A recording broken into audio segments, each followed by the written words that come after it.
Dear students, ഈ video ക്ലാസ്സിലൂടെ നമ്മൾ discuss ചെയ്യുന്ന ടോപ്പിക്ക് ഫിനാൻഷ്യൽ മാനേജ്മെൻറ്റിലെ ഇൻട്രൊഡക്ഷൻ ചാപ്റ്ററിൽ വരുന്ന റിസ്ക് ആൻഡ് റിട്ടേണിനെ കുറിച്ചാണ്.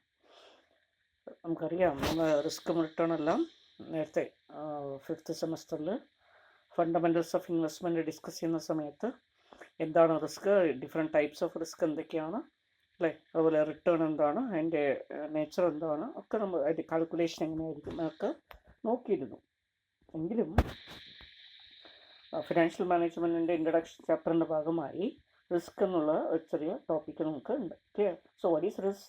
നമുക്കറിയാം അല്ലേ, ഇതൊരു എക്സ്പോഷർ ടു ലോസ് ആണ്, അല്ലെങ്കിൽ പോസിബിലിറ്റി ഓഫ് ലോസ് ആണ്, അല്ലെങ്കിൽ possibility of injury or exposure to an injury or other adverse outcome or a circumstance or a chance or situation involving such a possibility. ഇതൊക്കെ നമ്മൾ റിസ്ക് ആയിട്ട് പറയാറുണ്ട്. ഇതൊക്കെ dictionary meaning ആണ്. പക്ഷെ നമ്മളൊരു ഇൻവെസ്റ്റ്മെൻറ്റ് പെർസ്പെക്റ്റീവിൽ ചിന്തിക്കുമ്പോൾ, ഫിനാൻഷ്യൽ മാനേജ്മെൻറ്റ് പെർസ്പെക്റ്റീവിൽ ചിന്തിക്കുകയാണെങ്കിൽ എസ്റ്റിമേറ്റഡ് ചാൻസ് ഓഫ് ലോസ് എന്ന് വേണമെങ്കിൽ നമുക്ക് പറയാം. അല്ലെങ്കിലോ the chance that the actual return will differ from the expected return. Clear?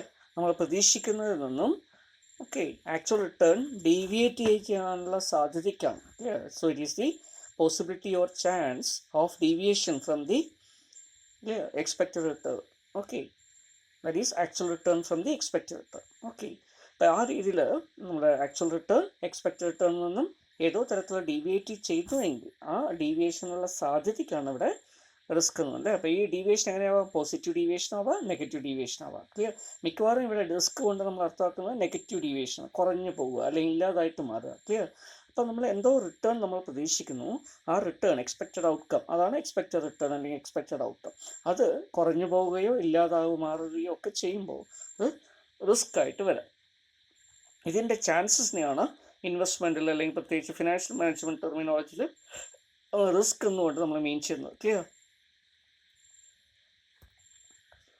So financial manager എടുക്കുന്ന എല്ലാ തീരുമാനങ്ങളും അല്ലേ, പ്രധാനപ്പെട്ട 3 ഡിസിഷൻ ഏരിയ നമ്മൾ പറഞ്ഞു അല്ലേ, investment decision, financing decision, dividend decision. ഇങ്ങനെയുള്ള 3 തീരുമാനങ്ങൾ എടുക്കുന്ന സമയത്തും അവിടെ എന്ത് ചെയ്യണം? റിസ്കിനെ കുറിച്ചും റിട്ടേണിനെ കുറിച്ചും ഉള്ളൊരു കൺസിഡറേഷൻ വേണം അല്ലേ. ഇത് നമ്മൾ അതിൻ്റെ സ്കോപ്പൊക്കെ നോക്കുമ്പോൾ നമ്മൾ പറഞ്ഞു അല്ലേ, ഫിനാൻഷ്യൽ മാനേജ്മെൻറ്റ് ഡിസിഷൻ ഏരിയ നമ്മൾ നോക്കി, ഇൻവെസ്റ്റ്മെൻറ്റ് ഡിസിഷൻ, ഫിനാൻസിങ് ഡിസിഷൻ, അതുപോലെ തന്നെ ഡിവിഡൻഡ് ഡിസിഷൻ അല്ലേ. ഇതെല്ലാം എടുക്കുന്ന സമയത്ത് നമ്മൾ എന്ത് ചെയ്യണം?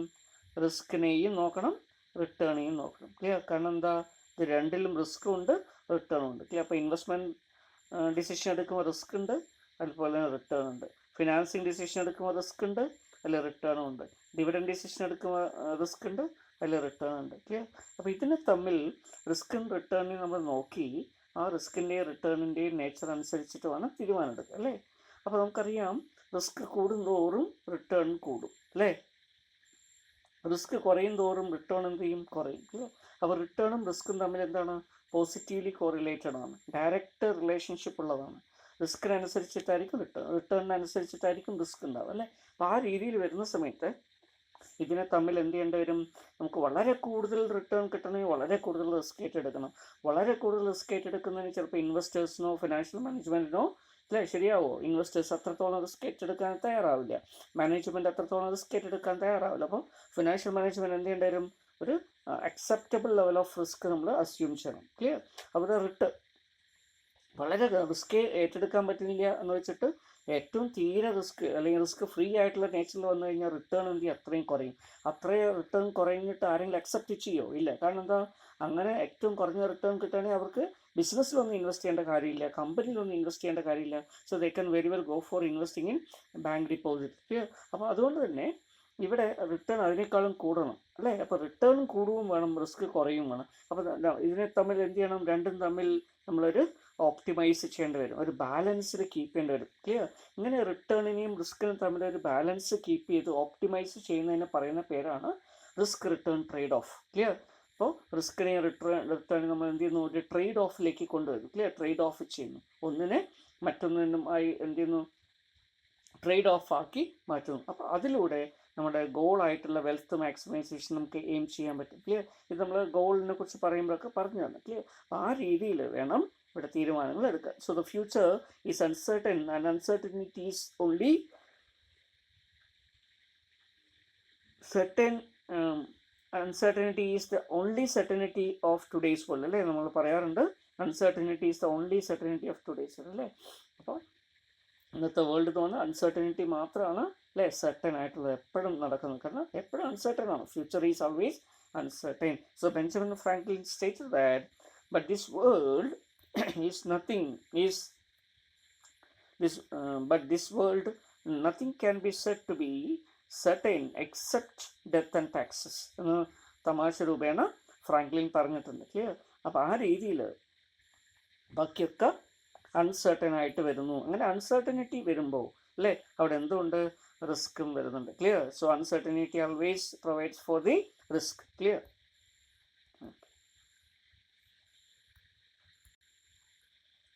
So risk is the hazard. Clear? So risk simply refers to the chance of loss. Clear?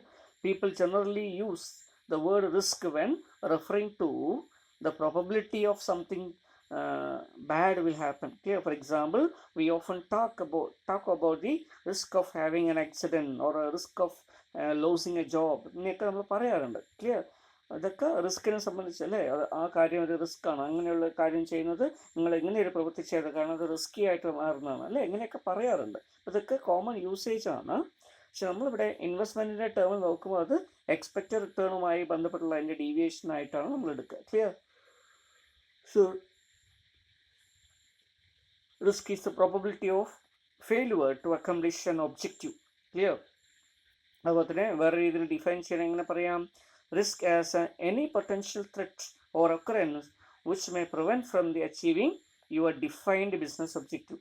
Business objective നമുക്ക് അച്ചീവ് ചെയ്യുന്നതിന് തടസ്സമായിട്ട് നിൽക്കുന്ന അല്ലേ, അതിനെ ഡിനൈ ചെയ്യുന്ന അല്ലെങ്കിൽ അത് അച്ചീവ് ചെയ്യുന്നതിന് പ്രോബ്ലം ആയിട്ട് നിൽക്കുന്ന പ്രിവെൻറ്റ് ചെയ്യുന്നതിനൊക്കെ നമുക്ക് റിസ്ക് എന്ന് പറയാം. Okay. So in the context of financial management the term risk refers to, ഇതാണ് നമുക്ക് important. Clear?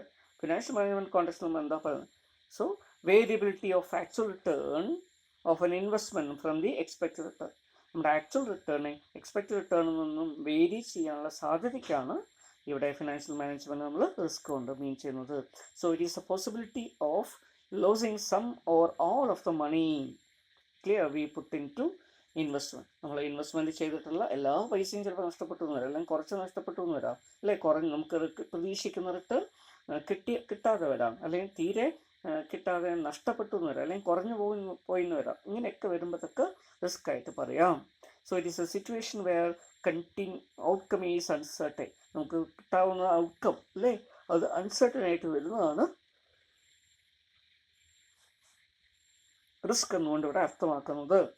So types of risk ഇതെല്ലാം നമ്മൾ നേരത്തെ പഠിച്ചതാണ് അല്ലേ, അപ്പോൾ ഞാൻ കൂടുതലോട്ട് ഡിസ്കസ് ചെയ്യുന്നില്ല, ജസ്റ്റ് പറഞ്ഞു പോകാൻ മാത്രം ചെയ്യുന്നു കേട്ടോ. So basically export to different types of risk.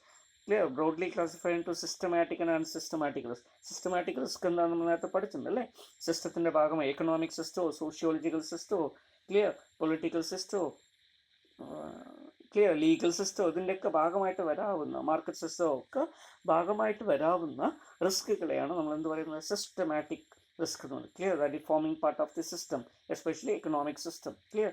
Social system, socio cultural system, political system. Clear? So ഇതിൽ എന്തൊക്കെ വരുന്നു? മാർക്കറ്റ് റിസ്ക് വരാം.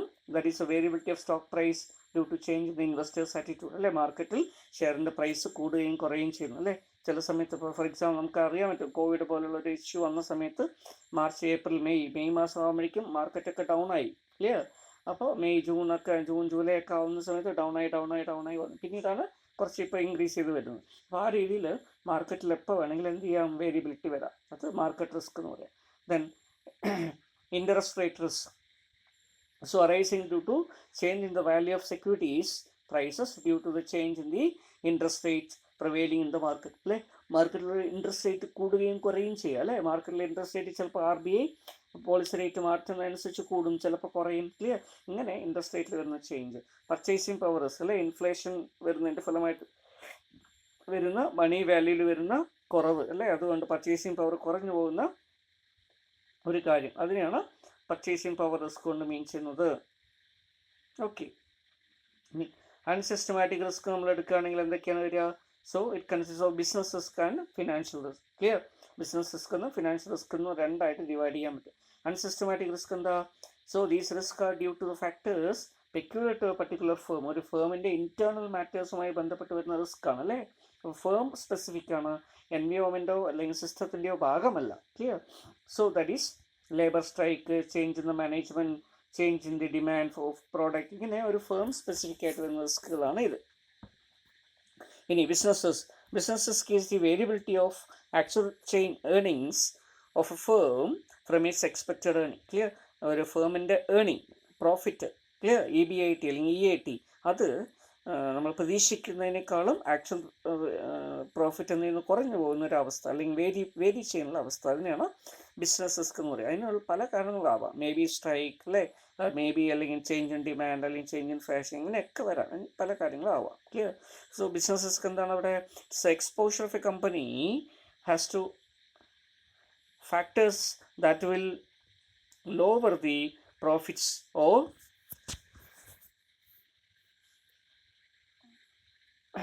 Lead to fail. ക്ലിയർ? ലാഭം കുറയുകയോ അല്ലെങ്കിൽ ഫെയിലുവറിലേക്ക്, ലോസിലേക്ക് പോകുന്നതിനെ സംബന്ധിക്കുന്ന അല്ലേ സാധ്യത, അതാണ് ഇവിടെ ബിസിനസ് റിസ്ക് കൊണ്ട് മീൻ ചെയ്യുന്നത്. So it refers to the possibility of a commercial business making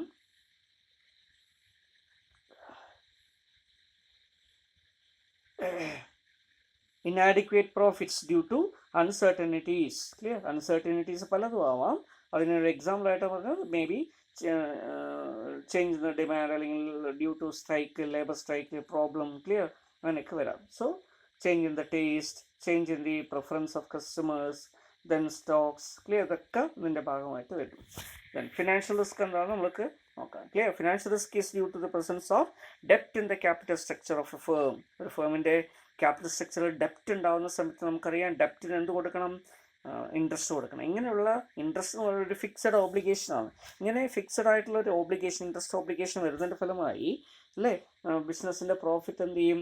profit that is tax കൊടുക്കുന്നതിന് മുമ്പുള്ള പ്രോഫിറ്റ് എന്ത് ചെയ്യും? കുറയ്ക്കും. ക്ലിയർ?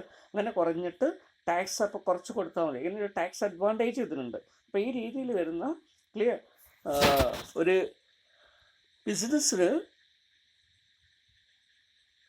ലാഭം നിറയെ ഉണ്ടെങ്കിൽ, ക്ലിയർ, നല്ല ലാഭം ഉണ്ടാക്കുന്ന ഒരു കമ്പനിയാണെങ്കിൽ ഇത് അഡ്വാൻറ്റേജസ് ആയിട്ട് മാറും. ക്ലിയർ? പക്ഷെ ലാഭമില്ലാത്തൊരു കമ്പനിയാണ് നമുക്കറിയാൻ പറ്റും അല്ലേ, കൂടുതൽ ഇൻട്രസ്റ്റ് പേയ്മെൻറ്റ് ഓബ്ലിഗേഷനായിട്ട് വരുന്നതുകൊണ്ട് അത്രയും ലാഭം ഉണ്ടാക്കില്ല എങ്കിൽ കയ്യിൽ നിന്ന് എടുത്ത് കൊടുക്കേണ്ടി വരും അല്ലേ, ക്യാപിറ്റൽ എടുത്ത് നമ്മൾ ലോൺ അടയ്ക്കേണ്ടതായിട്ട് വരും. അത് പിന്നീട് ബിസിനസ്സിൻ്റെ സൗണ്ട്നെസ്സിനെ, ഫിനാൻഷ്യൽ സൗണ്ട്നെസ്സിനെ ബാധിക്കും. അപ്പം അങ്ങനെ ഫിനാൻഷ്യൽ റിസ്ക് എന്ത് വരുന്നു? ഡെപ്റ്റിൻ്റെ പ്രസൻസിൻ്റെ ഫലമായിട്ട് വരുന്ന റിസ്കുകളാണ്. ക്ലിയർ? ഫിനാൻഷ്യൽ ആയിട്ടുള്ള, ക്ലിയർ, ഒരു ഡിസിഷൻ്റെ ഫലമായിട്ടുള്ള ഒരു റിസ്ക് ആണത്. ക്ലിയർ?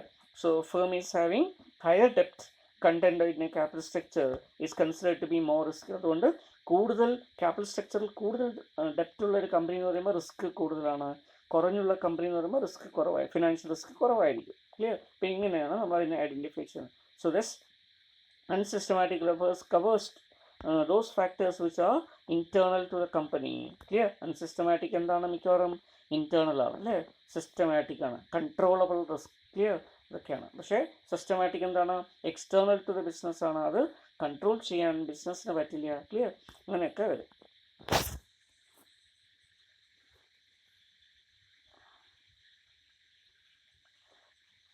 ഓക്കെ,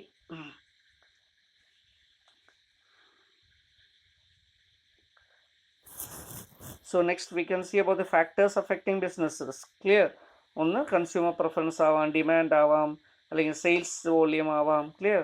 അങ്ങനെയൊക്കെ ആവാം. അതല്ലെങ്കിലോ per unit price and input കോസ്റ്റുകളാവാം. ക്ലിയർ? അതല്ലെങ്കിലോ കോമ്പറ്റീഷൻ്റെ ഫലമായിട്ടാവാം, അല്ലെങ്കിൽ ഓവറോൾ എക്കണോമിക് ആയിട്ടുള്ള ക്ലൈമറ്റിൻ്റെ ഫലമായിട്ടാവാം, അല്ലെങ്കിൽ ഗവൺമെൻറ് റെഗുലേഷൻ മാറുന്നതിൻ്റെ ഫലമായിട്ടാവാം. ക്ലിയർ? ഇതൊക്കെ ബിസിനസ് റിസ്ക് വരുന്നതിനുള്ള കാരണമാണ്. ഓക്കെ, then attitude towards റിസ്കിനുമായി ബന്ധപ്പെട്ടുള്ള ആറ്റിറ്റ്യൂഡ് എന്നാണ്. So decision makers attributes risk, clear, towards risk may be vary widely. Clear? അപ്പോൾ ഒരു ഡിസിഷൻ മേക്കർ അല്ലെങ്കിൽ ഒരു മാനേജർ അല്ലെങ്കിൽ ടോപ്പ് ലെവൽ മാനേജർ അല്ലെങ്കിൽ ഒരു ബോർഡ് ഓഫ് ഡയറക്ടേഴ്സ് അല്ലെ, ഒരു ബോർഡ് ഒരു രീതിയിലായിരിക്കും തീരുമാനിക്കുക, വേറൊരു കമ്പനിയുടെ ബോർഡ് വേറെ രീതിയിലായിരിക്കും തീരുമാനിക്കുക. ക്ലിയർ? അപ്പോൾ അവിടെ റിസ്ക് ആസ്പിറേഷനും ആറ്റിറ്റ്യൂഡും പെർസെപ്ഷനൊക്കെ വ്യത്യാസം ഉണ്ടാവും. So some investors are risk preferrers. Clear? Preferrers അല്ലെങ്കിൽ റിസ്ക് സീക്കേഴ്സ് എന്നൊക്കെ നമ്മൾ അവർ പറയും. Clear? So they prefer to seek risk, take risk. Clear? So some investors are risk neutral. ചില ആൾക്കാർ റിസ്ക് ന്യൂട്രലായിട്ട് വയ്ക്കുന്നു. ക്ലിയർ? ഒരു മിഡ് വേ എന്ന് പറയാൻ പറ്റും. ചില ആൾക്കാർ they neither prefers. Clear? They have neither preference nor aversion. Clear? Towards risk. അവർ വളരെ കൂടുതൽ റിസ്ക് ഏറ്റെടുക്കുന്നില്ല, പക്ഷേ അത്രത്തോളം എന്തില്ല, റിസ്ക് വളരെ കൂടുതൽ ഏറ്റെടുക്കാനുള്ളൊരു ആഗ്രഹമില്ല. അപ്പോൾ കുറഞ്ഞില്ല കൂടുതലില്ല, അപ്പോൾ ന്യൂട്രലായിട്ടുള്ള വരുന്ന ഒരാൾക്കാരാണ്. ക്ലിയർ? ആവറേജ് മോഡറേറ്റ് റിസ്ക് അവരെടുക്കുന്നു. Then vast majority of peoples are risk averse. മിക്കവാറും ആൾക്കാരും റിസ്ക് അവേഴ്സ് ആണ്. അവരെന്ത് ചെയ്യുന്നു, റിസ്ക് ഏറ്റെടുക്കുന്നതിന് വളരെ വിമുഖത കാണിക്കുന്നു. So they should not like to take much risk but they do not avoid risk altogether. Clear? അപ്പം ഇങ്ങനെ നിങ്ങൾക്ക് റിസ്കിനെ കുറിച്ച് പറയാൻ പറ്റും. ഇതെല്ലാം നമ്മൾ ഫണ്ടമെന്റൽസ് ഓഫ് ഇൻവെസ്റ്റ്മെന്റ് ഡിസ്കസ് ചെയ്യുമ്പോൾ പറഞ്ഞതുകൊണ്ട് കൂടുതലൂടെ പറയുന്നില്ല. Clear? So meaning of return. Clear? റിട്ടേണിന് നമ്മൾ എങ്ങനെയാണ് പറയുക? അവിടെ നമ്മൾ നേരത്തെ ഫണ്ടമെന്റൽ ഇൻവെസ്റ്റ്മെന്റ്സ് ഒക്കെ പഠിക്കുമ്പോൾ നമ്മൾ expected return, actual return, return on investment അല്ലേ, എങ്ങനെയൊക്കെ നമ്മൾ പഠിച്ചു. ക്ലിയർ? ഇവിടെ നമുക്ക് എന്ത് ചെയ്യണം, മെഷർമെന്റ് ഓഫ് റിട്ടേൺ നമ്മൾ നോക്കുന്ന സമയത്ത്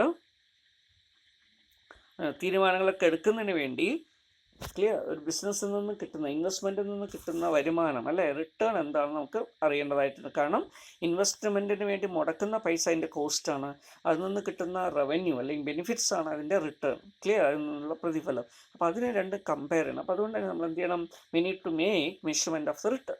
so there are 4 approaches to measuring return. Clear? Number 1 profit approach. Clear?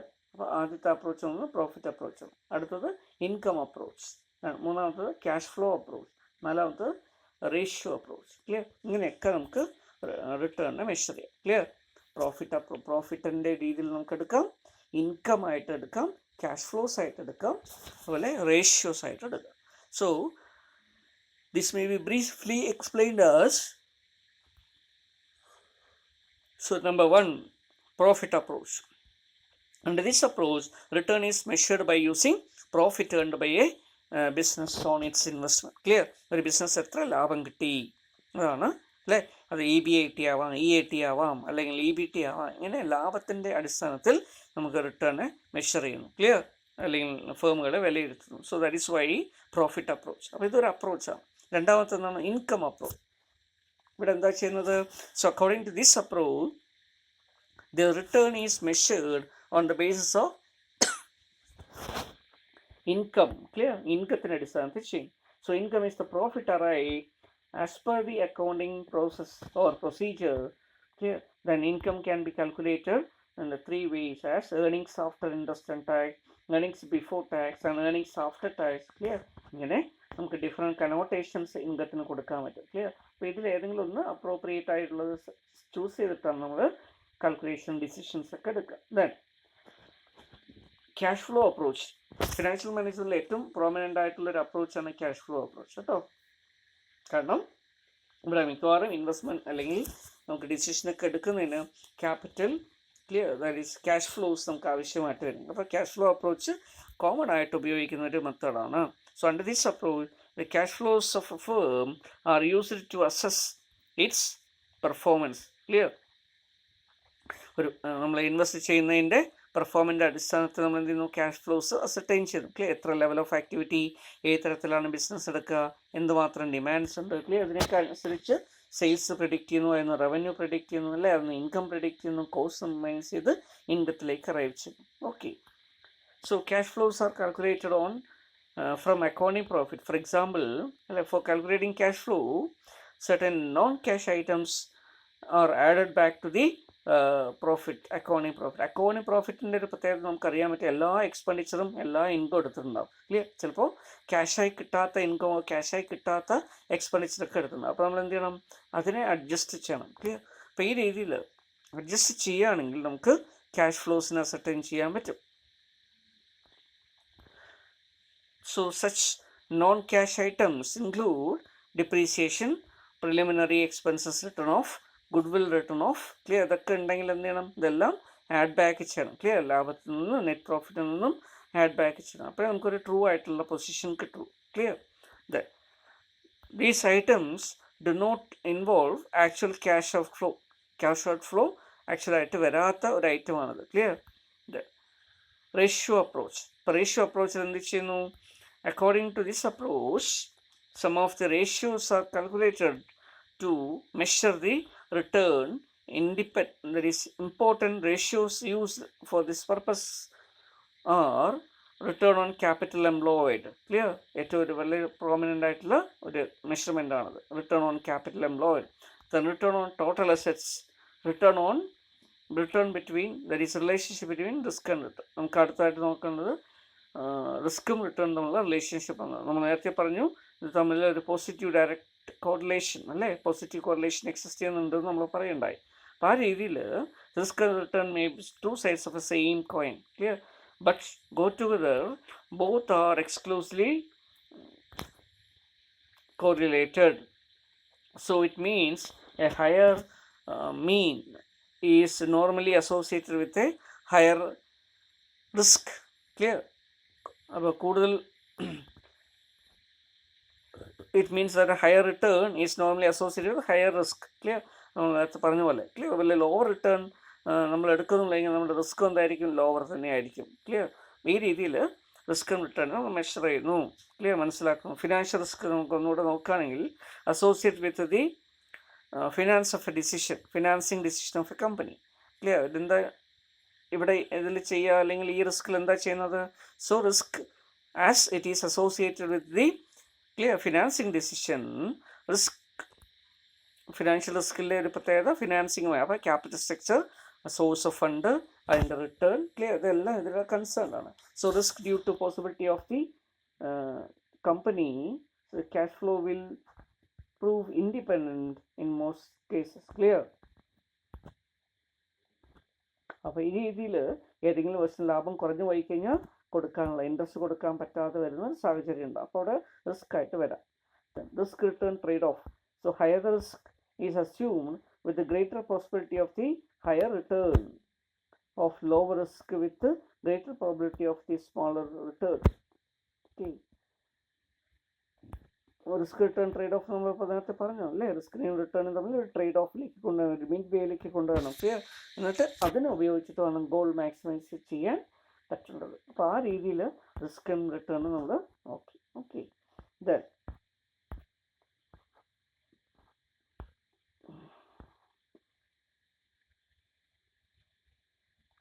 Premium for business risk. ഇനി റിട്ടേൺ എന്ന് പറയുന്നത് അതിൻ്റെ പ്രധാനമായിട്ട് രണ്ട് ഘടകങ്ങളുണ്ടാവും, risk free return and risk premium, clear. So return consist of 2 elements, risk free return and risk premium. ഇതെന്താണെന്ന് നമുക്കറിയാം, അല്ലേ. ബാങ്ക് എന്ത് ചെയ്യുന്നു, ഒരു നിശ്ചിത റേറ്റ്, അല്ലെങ്കിൽ നമ്മുടെ കമ്പനി എന്ത് ചെയ്യുന്നു, ഒരു റേറ്റ് ഓഫ് റിട്ടേണിനെ അവരുടെ റിസ്ക് ഫ്രീ ആയിട്ട് വരുന്നത്. മേ ബി ഗവൺമെൻറ് സെക്യൂരിറ്റീസിനുള്ള റിട്ടേൺ ആയിരിക്കുക, അല്ലെങ്കിൽ ഹൈ സ്റ്റാൻഡേർഡ് ഉള്ള ബാങ്കുകളുടെ, ക്ലിയർ, ഷോർട്ട് ടേം ഡിപ്പോസിറ്റ്സിൻ്റെ റേറ്റ് ആയിരിക്കാം. ഇതിനെ റിസ്ക് ഫ്രീ റേറ്റ് എന്ന് പറഞ്ഞു. സാധാരണ റിസ്ക് ഫ്രീ റേറ്റ് ആയിട്ട് ഐഡൻറ്റിഫൈ ചെയ്യുന്നത് return from government securities will be identified as risk free, clear. അതിനോടൊപ്പം എന്ത് ചെയ്യുന്നു, ഒരു റിസ്ക് പ്രീമിയം കൂടെ കൂട്ടുന്നു, ക്ലിയർ. ഇപ്പോൾ ടോട്ടൽ റിസ്ക് എന്ന് പറഞ്ഞാൽ എന്താ? So it consist of risk, that is risk for risk free rate of return plus risk premium, clear. RF നമ്മൾ പറയാം, risk free rate of return, clear. നമ്മൾ നേരത്തെ ഒരു ലൈനൊക്കെ വരച്ചു, അല്ലേ, ക്യാപിറ്റൽ മാർക്കറ്റ് ലൈൻ, ക്ലിയർ. അതുപോലെ ഈ ഇതിൻ്റെ സ്ലോപ്പാണ്, ക്ലിയർ. നമ്മൾ സാധാരണ ഇതിൽ എന്ത് പറയുന്നത്, അല്ലേ, നമ്മൾ ബീറ്റ CML ഒക്കെ നമ്മൾ പഠിച്ചത്, അല്ലേ. ഇവിടെ സ്ലോപ്പ് ഉണ്ട്, ഇൻ്റർസെപ്റ്റ് വാല്യൂ ഉണ്ട്, ഇത് ആൽഫ എന്ന് പറയുന്നു, ക്ലിയർ. ഇതിനെ നമ്മൾ ബീറ്റ എന്ന് പറയുന്നതൊക്കെ നമ്മൾ പഠിച്ചതാണ്. അപ്പോൾ അതേപോലെ ഇവിടെയും, ക്ലിയർ, ഒരു റിസ്ക് പ്രീമിയവും റിസ്ക് ഫ്രീ റേറ്റ് ഓഫ് റിട്ടേണും നമുക്ക് ലഭ്യമാണ്. So risk free rate of is a compensation or reward for the time and risk premium, clear, means premium for businesses, clear. Risk ഏറ്റെടുക്കുന്ന ഒരു പ്രീമിയം ആയിട്ട് കൊടുക്കുന്ന ഒരു ഇൻസെൻറ്റീവ് പോലെ കൊടുക്കുന്നതാണ് എന്ത്, റിസ്ക് പ്രീമിയം.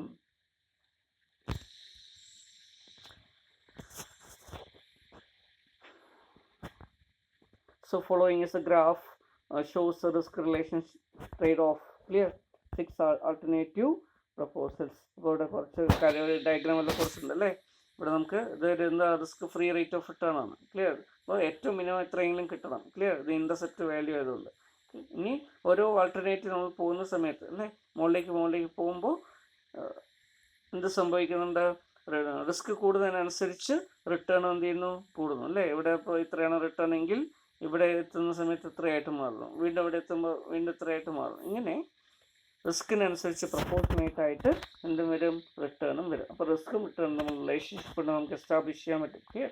മാത്രമല്ല അത് തമ്മിലൊരു ട്രേഡ് ഓഫ് ഉണ്ട്. Balance between balance is achieved between two diversible government but incompatible features or a compromise. Clear? സാധാരണഗതിയിൽ ക്ലിയർ ഇവിടെ ഇത്തരത്തിൽ വരാവുന്ന ഒരു ബാലൻസ് നമ്മൾ സ്ട്രൈക്ക് ചെയ്യുകയാണെങ്കിൽ അതിനെ എന്ത് പറയാൻ പറ്റും? റിസ്ക് റിട്ടേൺ ട്രേഡ് ഓഫ് എന്ന് പറയാൻ പറ്റും. Okay.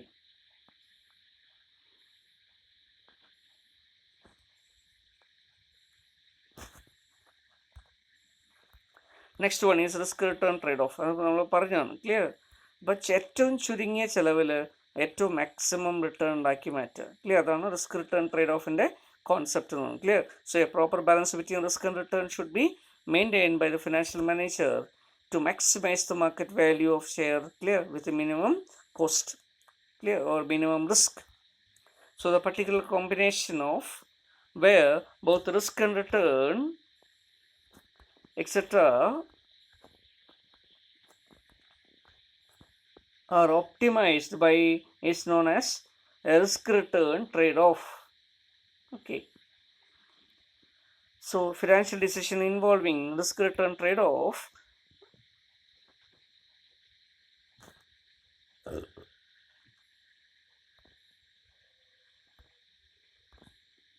between risk and return, clear, risk return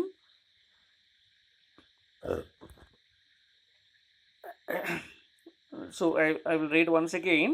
So at this level of risk return the market price of the share will be maximized. Clear? അങ്ങനെ ട്രേഡ് ഓഫ് നമുക്ക് achieve ചെയ്യാൻ പറ്റിക്കഴിഞ്ഞാൽ അവിടെ ഫേമിൻ്റെ value, clear, wealth of the shareholders എന്നൊക്കെ പറയുന്നത് നമുക്ക് കൂട്ടാൻ പറ്റും. അപ്പോൾ നേരത്തെ നമ്മൾ നോക്കിയ ഫിനാൻഷ്യൽ മാനേജ്മെൻറ്റ് ഡിസിഷൻ ഏരിയ പോലെ തന്നെ ക്ലിയർ 3 types of decision ഉണ്ട്. ഇൻവെസ്റ്റ്മെൻറ്റ് ഡിസിഷൻ, ഫിനാൻസിങ് ഡിസിഷൻ, അതുപോലെ തന്നെ dividend decision. Clear?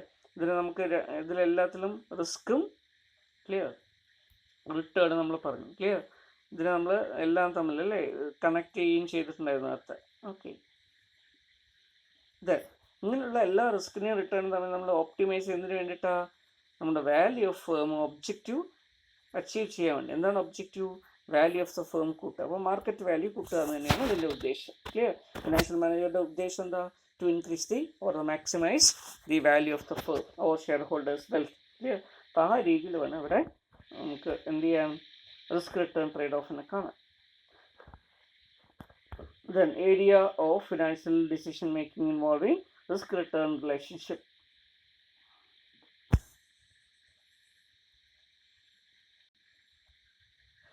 So next we can see about the area of financial decision making involving risk return relationship. അങ്ങനെ റിസ്കിനെ റിട്ടേണിനെ trade off അല്ലെങ്കിൽ റിലേഷൻഷിപ്പിനെ base ചെയ്തുകൊണ്ട് clear തീരുമാനം എടുക്കുമ്പോൾ എങ്ങനെയൊക്കെയാണ് പ്രധാനമായിട്ടും വരുന്ന areas of financial decisions. Number 1 capital budgeting അല്ലേ, നമ്മൾ ഓൾറെഡി പറഞ്ഞാണ്. ക്യാപിറ്റൽ ബഡ്ജറ്റിൽ പ്രോജക്റ്റുകൾ ഇൻവെസ്റ്റ്മെൻറ്റ് ചെയ്യേണ്ട പ്രോജക്റ്റുകൾ അക്സെപ്റ്റ് ചെയ്യണോ വേണ്ടയോ എന്ന് ആദ്യം തന്നെ തീരുമാനിക്കണം. കാരണം അക്സെപ്റ്റ് ചെയ്ത് നമ്മൾ ഇൻവെസ്റ്റ് ചെയ്ത ശേഷം പിന്നെ അതിനെ റീപേ ചെയ്യാൻ അല്ലെങ്കിൽ പെട്ടെന്ന് ഡിസ്പോസ് ചെയ്യാനൊക്കെ ബുദ്ധിമുട്ടായിരിക്കും. ഓക്കെ. അപ്പോൾ അത്തരത്തിൽ അതുകൊണ്ട് capital budgeting long term effect ആയതുകൊണ്ട് എന്ത് ചെയ്യണം? വളരെ ശ്രദ്ധാപൂർവം ചെയ്യേണ്ടതായിട്ട് വരുന്നുണ്ട്. അപ്പോൾ റിസ്ക് റിട്ടേണിനെ കുറിച്ചൊക്കെ മനസ്സിലാക്കി അനാലിസിസ് ഒക്കെ ചെയ്ത് എന്നിട്ട് വേണം ഇത് ചെയ്യാൻ. അല്ലേ? അതുപോലെ തന്നെ വർക്കിംഗ് ക്യാപിറ്റൽ മാനേജ്മെൻറ്റ് നമുക്കറിയാം. Finance is A life blood of business അല്ലേ. മണി ഇല്ലാതെ ബിസിനസ്സിനെ റൺ ചെയ്യാൻ പറ്റില്ല. അപ്പോൾ ആ രീതിയിൽ തന്നെ വർക്കിംഗ് ക്യാപിറ്റൽ മാനേജ്മെൻറ്റ് ആവശ്യമുള്ള സമയത്ത് ക്യാഷ് ഫ്ലോ ഉറപ്പാക്കുക. ക്ലിയർ? ഇതെല്ലാം എന്തിൽ വരുന്നുണ്ട്? സോ ഫിനാൻഷ്യൽ ഡിസിഷൻ മേക്കിങ്ങുമായി ബന്ധപ്പെട്ടുള്ള കാര്യങ്ങൾ വരുന്നുണ്ട്. Clear? Cost of capital decision. Clear? സാധാരണ രീതിയിൽ ഫിനാൻസിങ് ഒക്കെ ചെയ്യുന്ന സമയത്ത് ഏത് സോഴ്സ് ഓഫ് ക്യാപിറ്റൽ വേണം എന്നുള്ളൊരു നമുക്ക് ചോദ്യം വരുന്ന സമയത്ത് ക്ലിയർ.